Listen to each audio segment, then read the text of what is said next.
હવે કઈ બાજુ જવાનું છે? જો કઈ બાજુ જવાનું? હા હા, બજારમાં જ લઈ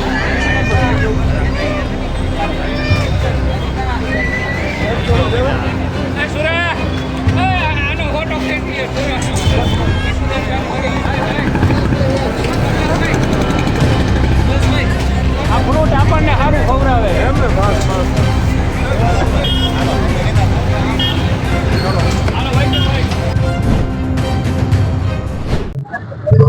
આજે હળવદ નગરપાલિકામાં આમ આદમી પાર્ટીના પ્રચાર અર્થે આવવાનું થયું.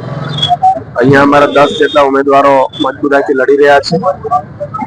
હળવદમાં એટલી ગંદકી છે, એટલી હાલત ખરાબ છે, ખુલ્લી ગટરો છે, ધૂળની ડમરીઓ ઉડે છે.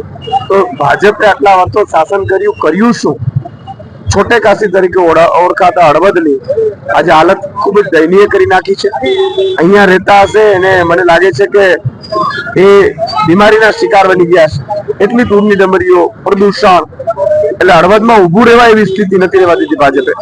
તો મારી વિનંતી છે હળવદની જનતાને કે એક વખત ઝાડુ ઉપર વિશ્વાસ કરજો. ઝાડુના બટનને દબાવી અમારા ઝાડુના જે ઉમેદવારો છે એ આમ આદમીના એમને જીતાડજો. તમારા કામ તમારા ઘરે આવીને તમારા કામ થશે એની અમે ગેરંટી આપીશ.